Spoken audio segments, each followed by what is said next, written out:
Welcome everyone, and thank you for joining our Upside Avenue educational webinar series. This series is developed with your input. We surveyed our investors and followers to find out what financial investment topics everyone is interested in learning about. And then we look for subject matter experts all over the world in order to provide you with the investment and financial knowledge that you need to be able to make confident decisions with your financial and investment decisions. And we do this in hopes of providing you with knowledge and confidence to discover your upside. So watch your email for information on our next webinar, and we'll also share that on our social media channels. So today we have an absolutely fantastic guest speaker who is no stranger to sharing his knowledge in the finance and investment industry. He has spoken at various career centers and business clubs on financial wellness and literacy, and he's been around for a while. He's been a financial advisor since 2010, and he specializes in wealth management and wealth transfer. He enjoys being an independent advisor, particularly in helping his clients reach their financial goals through comprehensive and holistic advice. And when he's not helping his clients, Justin can be found caring for his new pandemic puppy named Pumpkin. So please help us give a warm welcome from NWF Advisory Group, our guest speaker and friend, Justin Buddy Arce. Justin, welcome again. Thanks for joining us. Yeah, thank you for having me, and thank you for the warm welcome. I appreciate it, Jessica. I hope everyone's doing well. Happy afternoon, happy morning, good morning for everyone that's sitting in today. And we're going to go ahead and be covering information on estate planning today. We're going to go through tips and tricks, talk about how to minimize Uncle Sam's share. But before we jump into the information, just want to let you guys know that I'm going to do my best to monitor questions along the way. I want it to be as interactive as possible. So if you have questions, please don't hesitate to ask them along the way. And if we don't get to any during the presentation, we'll open up to a Q&A at the end. So we'll start off with a couple of polls to get our brains warmed up here. So go ahead and answer a question. Having a will keeps an estate from passing through probate. Is that true or false? We'll go ahead and give you guys some time to answer that.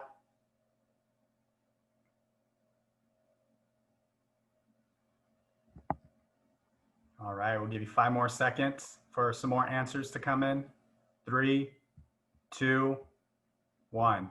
All right, we'll go ahead and end that poll and share the results. And it looks like a majority of people got that correct.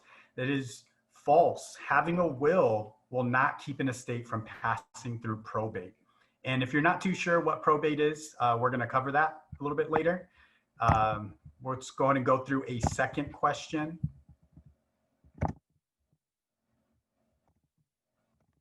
And this question is going to be centered around a trust. And the question here is, everyone needs a trust, true or false? I'm going to wait a little while for people to submit their answers. I'm going to give 5 more seconds. 5, 4, 3, 2, 1. All right, looks like a majority of people got that correct too. And I guess it depends on how you view this. But false, everyone does not need a trust. We're going to cover some of the scenarios today where someone might need a trust, someone might want to think about it, but that is false. Everyone does not need a trust. All right, last question, and then we'll go ahead and jump into some good information centered around estate planning. This is going to be centered around an inheritance. And so here we have a wealthy man dies and leaves behind $9 million. His wife is to get a third, his son is to get a third, and his butler is to get a third. What does each get?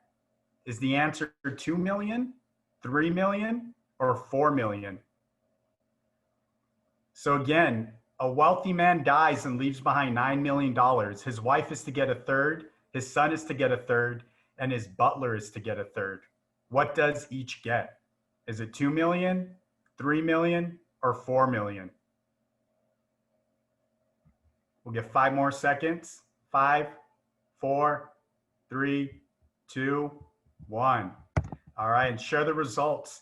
All right, so sorry guys, it's actually a little bit of a trick question. What each of them gets is a lawyer. So that's the joke in itself. You know, it's to make light of a heavy situation. You know, they say where there's a will, there's a way. But when it comes to estate planning, where there's a will, there's 500 relatives. So let's talk about estate planning and what exactly is estate planning. All right, so estate planning can be summed up into 3 prongs of a stool, so to speak. And the first prong is going to be the management of personal and financial affairs. So here we take a look at having things like a living will, power of attorney, healthcare directives, etc. The second prong of estate planning is the distribution of wealth. And here we're taking a look at having the proper registrations of accounts, making sure that beneficiaries are updated, and that we have the right types of trust documents if they are needed, and also to help mitigate taxes. Thirdly, and probably most importantly, just my personal opinion, would be the avoidance of probate.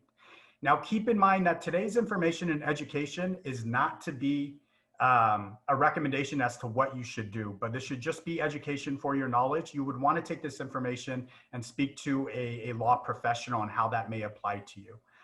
But when we talk about probate and the avoidance of it, I think we have to understand what probate is.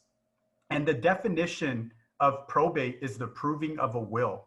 So the process of probate is an actual proving to the courts on what to do with someone's estate, especially if they don't have a trust. Keep in mind that when someone goes through probate, it makes the process public record so people can know. In addition, when someone goes through probate, there are costs associated with it that are specific to the state that you reside in. But a good rule of thumb is that probate generally costs between 4 to 7% of someone's gross estate.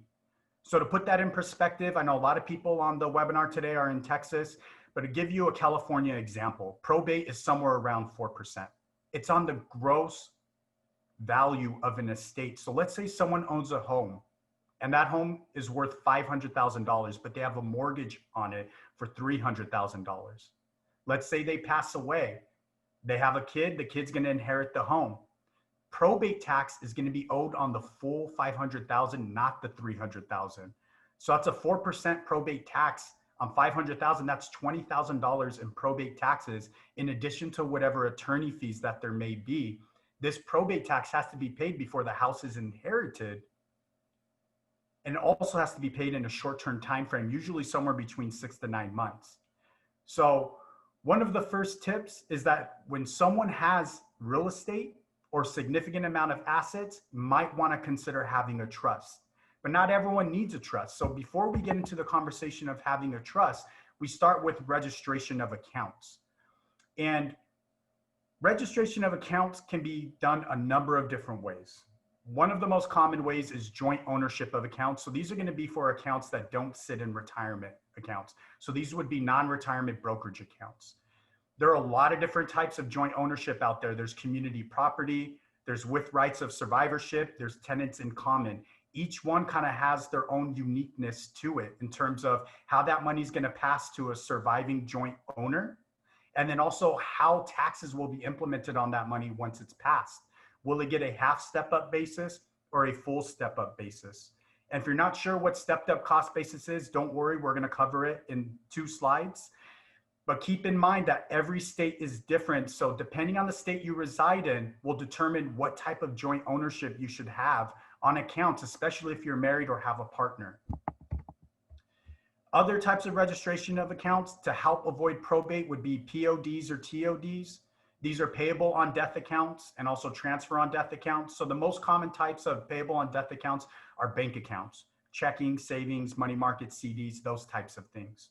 And then also 401ks and IRAs. And with these accounts, you want to make sure that beneficiaries are updated. You have a date of birth, you have a social security number. And in most cases, if that information is updated, that should pass down to your beneficiary and avoid probate. For accounts that don't sit in retirement accounts, so you can register these accounts as a transfer on death, which is an additional registration, which should also help avoid probate if it's not a significant amount of assets, where a good rule of thumb here will be about $100,000.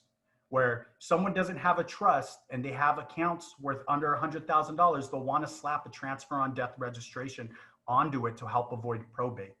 If there's significant assets, 100,000 or more, you may want to consider registering that account to a trust. So again, before we get into trust, let's go through some examples of what stepped up cost basis is and why it's important to understand, is your account going to give you a half step up or a full step up? Because depending on this will determine how much in taxes is owed if someone inherits an investment and goes to sell that investment. And again, we want to help minimize Uncle Sam's share as much as possible. So let's go through an example of someone paying $100,000 for an investment. And on the day of their demise, the market value of that investment is $500,000. This investment can be anything. Let's say it's a real estate property. Let's say it's a stock. Let's say it's a mutual fund. But they paid $100,000 for it. It's grown to $500,000. And now let's say that that account is registered as joint ownership. Now, depending on the type of joint ownership and depending on the state, this person's going to qualify for whoever's surviving in a half step up or full step up. So if we focus on the left side and go through half step up first, let's say a partner passes away, they're going to get a half step up in basis, which is going to be the original cost basis of 100,000 added to the market value at the day of demise of the partner that passed away. That totals 600,000 divided by 2, because there were 2 owners. The new half step up basis is $300,000. Now let's say that that investment goes to be sold. If the step up basis is 300,000, it's worth 500,000. That's growth of $200,000. That's going to be taxed as a short-term or a long-term capital gain, depending on how long the investment was sold after the day of death. If it's under a year, that'll be taxed as a short-term capital gain and be taxed as income. If it's over a year, it'll be taxed as a long-term capital gain, and in most cases, it's a lower tax rate than an income tax. Now, on the right side, if someone gets a full step-up basis, as the title says it in itself, it's a full step-up. So let's say a partner passes away. Original cost basis was 100,000. The market value on day of death is 500,000. The new step-up basis for the surviving partner becomes $500,000. It's the market value on the day of death. Now, if this individual goes to sell the investment, there is no growth if the market value is 500,000 because their cost basis is 500,000. So we can see that the difference between half step up and full step up cost basis is taxes owed on $200,000 in this specific scenario. Now, other ways to avoid probate is to have a trust, right? So not only to avoid public record, but to also avoid the emotional burden and the financial burden of going through probate. Having trust can also help manage estate taxes, and understanding that if someone has a large estate in the year 2020, so current year, the exemption on an estate that can pass down tax-free is $11,580,000. Anything over that dollar amount is susceptible to up to a 40% estate tax. So then that brings in a conversation, if someone's going to owe an estate tax, does it make sense to utilize something like an irrevocable life insurance trust to help pay a 40% estate tax on anything over? It's something to kind of just plant the seed on, and we'll cover a little bit more in depth in a couple of slides as well. Other things to take into consideration when it comes to creating a trust is whether you have kids or someone who's dependent on you that's special needs, because that's a whole other conversation in itself, and making sure that your wishes are sought out. If someone's going to be considering doing charitable gifting, charitable donating, does a charitable gift trust make sense? But back to estate taxes and the size of someone's estate and what estate taxes can mean at the end of the day, let's go through a quick example. And let's say that a couple has an estate valued at $13 million. That's the gross value of their estate. They both pass away. The maximum exemption today is $11.58 million. Their overage is $1.42 million. So they're $1,420,000 over the exemption. that overage is going to be susceptible to a 40% estate tax. 40% of 1.42 million is an estate tax of $568,000, which is a lot of money, and that money's got to be paid before assets are then dispersed. Keep in mind, this brings in another talking point of double taxation, because in these types of scenarios, when someone has this large of an estate, usually the first asset that becomes liquid and accessible are POD accounts. And the most common type of POD accounts payable on death are going to be retirement accounts. Because they don't have to pass through probate, they're usually the first available asset someone has access to. So if someone touches retirement money to help pay an estate tax, well, then they're paying taxes to only pay taxes. Because to provide yourself $568,000 in tax-free money from a taxable retirement account, someone would have to liquidate $1 million account, because 40 to 50% of it's going to be lost in the form of taxes. So it's something to keep in mind. We want to try to avoid double taxation as much as possible. And to better understand taxes, we're going to go through a quick review and how taxes affect someone's monies as it grows, but then also when it passes down. And this slide probably looks familiar to you if you've sat in on the webinar on how to invest more tax efficiently. So when we look at investment, the investment world as a whole, there are tons of investments out there, but we can try and simplify taxes for all these different investments in 3 different categories and how someone pays taxes on their investments. They can either pay taxes along the way, they can defer taxes until later, or that money can grow tax advantaged. So in the taxable bucket, here money goes in after tax. Money will grow taxable, so someone gets a 1099 each year to pay taxes on that growth, dividends, capital gains. When they pull money out, money is then going to be taxable if there is a capital gain, or there could be a capital loss, but we're assuming gain here. The second bucket is the tax deferred bucket. So this is where money goes in pre-tax, money grows tax deferred, and then once money is taken out, it's fully taxable. So examples here are going to be like someone's 401k, their IRA, 403b, those types of vehicles. Whereas the taxable bucket, this is going to be non-retirement vehicles, such as brokerage accounts, banking accounts, those types of vehicles. Third and last bucket is going to be the tax advantaged bucket, where money goes in after tax, money grows tax deferred, but money comes out tax free. So examples here would be Roth types of vehicles, Roth IRA, Roth 401k, municipal bonds, educational savings accounts, and maybe even cash value life insurance. So when we look at how someone can pay taxes, they can pay taxes along the way, defer them until later, or have money grow tax-free. One of the most popular ways and one of the best ways to accumulate money is through the tax deferred process, because someone gets tax deferred compounding growth, which can help exponentially grow someone's money. But when we take into consideration how that money passes down, if you notice at the bottom of the screen, we add an additional row here. Well, with the taxable bucket, someone will get stepped up cost basis. And as we mentioned before, stepped up cost basis can be halfway or full way depending on the registration of the account. In the tax deferred bucket, monies are fully taxable. And something else to throw in here, in December of 2019, so just this past December, the Secure Act passed. And with the Secure Act passed, it added an additional rule to passing tax deferred monies down. So IRAs, 401ks, where prior to 2019, if someone inherited an IRA or a 401k, they used to be able to stretch out payments for their entire life to help ease the tax burden. Now the federal government says that you have to pay taxes within a 10-year time frame.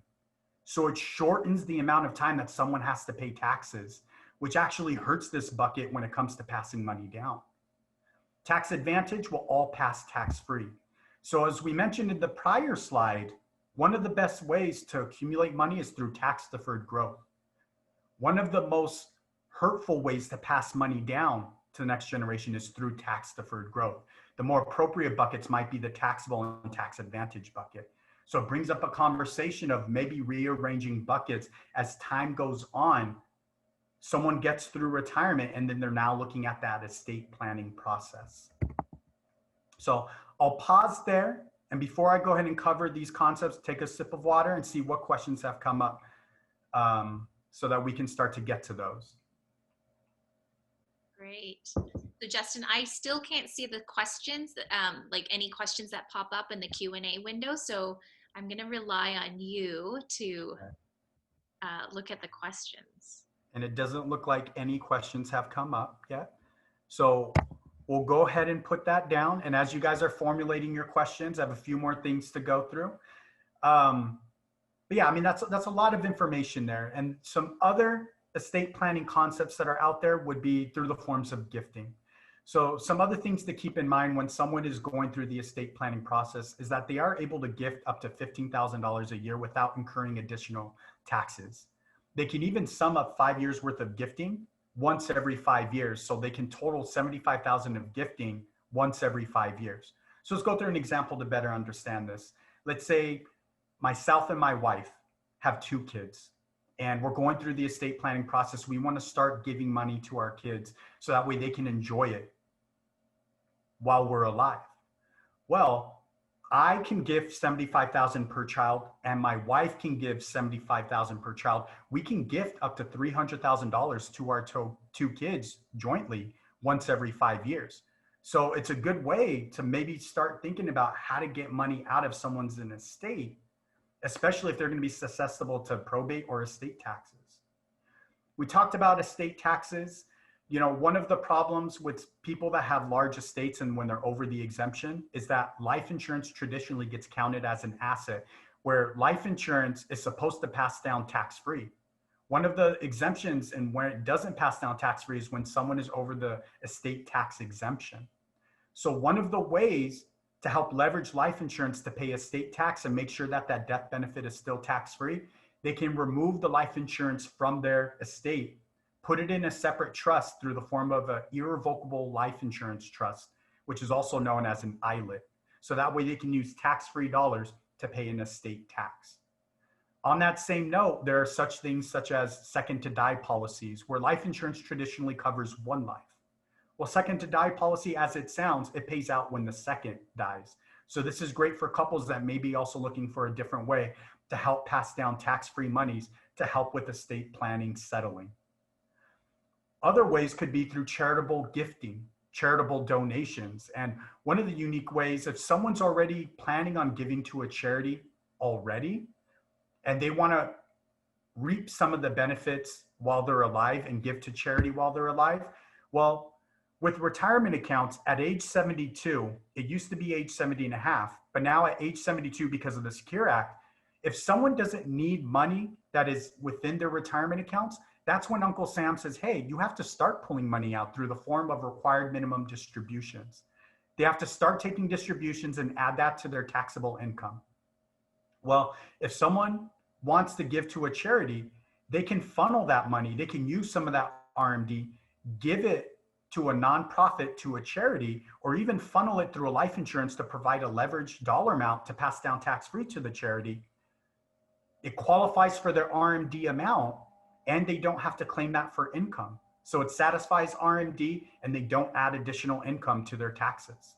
So if someone's planning on doing charitable donations, it's a unique way to do what's called a QCD from your RMD, which is a qualified charitable donation from your required minimum distribution. That's a mouthful. So these are just a few concepts to then start to piece together what are some of the different ways that we can do multi-generational planning, and there's a lot out there. So in summary, we want to avoid probate as much as possible. To avoid costs, it's going to be dependent on your state. Try to avoid public record.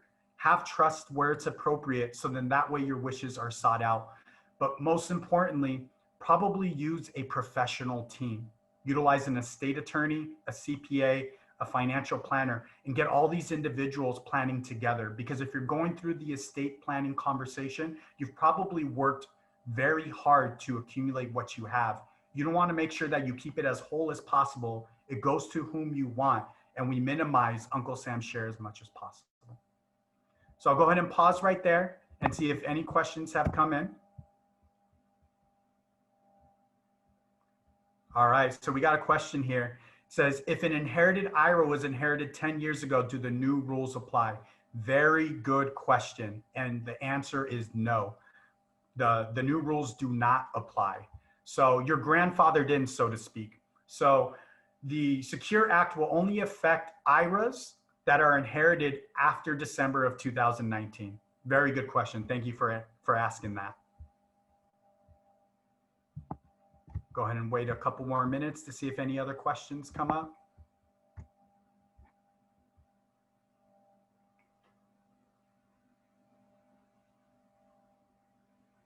All right. Well, I don't see any other questions coming up.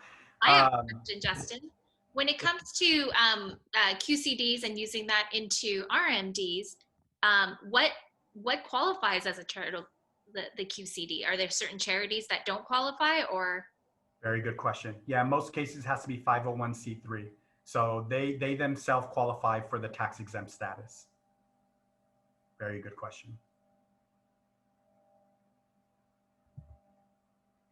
All right, so if no other questions, I guess I'll go ahead and turn it over to Jessica. You guys are more than welcome to reach out to me with any questions. I'm usually available by phone, email. If I don't get back to you, I'm usually really responsive within 1 to 2 business days. Yeah, this is really great information, Justin. I know I have to digest everything too, but thank you again for coming and sharing your knowledge and providing some really helpful tips to our listeners with their estate planning and making sure it's as tax efficient as possible. And thank you to our listeners for joining us. If you'd like to contact Justin, we've shared his contact information on the screen. So let us know how helpful this content was by taking the survey that you'll see pop up at the end of today's session. And also let us know if there are any other financial or investment topics you'd like us to cover. And we'll go and find subject matter experts like Justin who can speak on these topics, because at Upside Avenue, we're committed to helping you live your upside. So watch your email for next month's webinar. We'll also share a recording of this webinar. And we invite you to also follow us on our social media accounts, Facebook, Twitter, LinkedIn, and now Instagram, for the latest industry news and insights. So discover your upside with Upside Avenue. Through our non-traded REIT, you can enjoy the benefits of real estate investing for as little as $2,000. And you can visit our website, upsideavenue.com, send us an email, or call us with any questions. Thank you again, everyone, for joining us. Stay safe and see you next time.